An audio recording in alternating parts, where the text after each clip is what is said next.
প্রধান উপদেষ্টা ডক্টর মোহাম্মদ ইউনূসের সঙ্গে তার সরকারি বাসভবন যমুনায় সন্ধ্যায় দেখা করতে আসছেন বিএনপি মহাসচিব মির্জা ফখরুল ইসলাম আলমগীর সহ দলটির প্রতিনিধিরা এবং তারা দেশের চলতি পরিস্থিতি সহ বিভিন্ন ব্যাপারে দলীয় অবস্থান জানাবেন বলে জানা গেছে। এই মুহূর্তে যমুনার সামনে আছেন সহকবি শফিকুল হক, যুক্ত হচ্ছেন আমাদের সঙ্গে।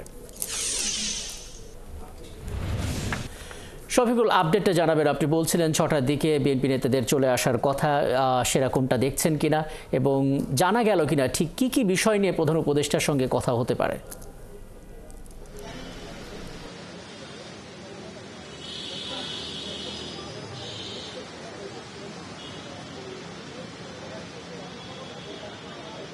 রাকিব, এখনো পর্যন্ত বিএনপির প্রতিনিধি দলটি এই যমুনায় এসে পৌঁছায়নি। তবে আমরা ইতিমধ্যে জানতে পেরেছি যে বিএনপির মহাসচিব মির্জা ফখরুল ইসলাম আলমগীরের নেতৃত্বে যে ৩ সদস্যের প্রতিনিধি দল আজকে এখানে আসবেন।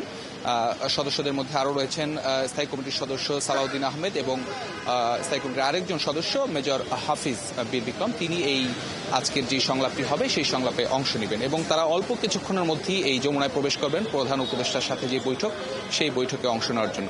তবে এর আগের খবরে আপনাকে জানিয়েছিলাম যে মূলত কী নিয়ে বৈঠকটি হতে পারে।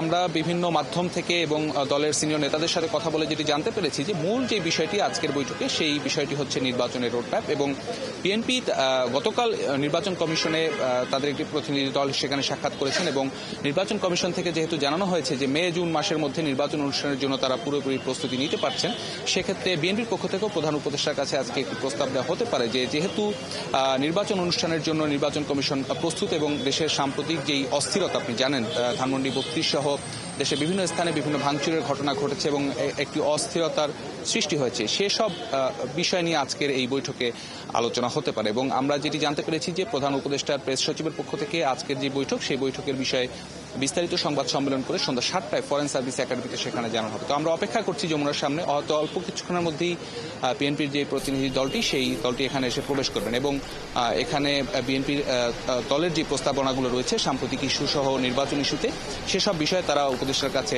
তুলে ধরবেন। অনেকগুলো বিষয় আগাম আমরা জানতে পারলাম এবং নিশ্চয়ই একটু পরে যখন তারা আসবে তখন আরও একবার আপনার সঙ্গে কথা হবে এবং আপডেটগুলো জেনে নিতে পারবো।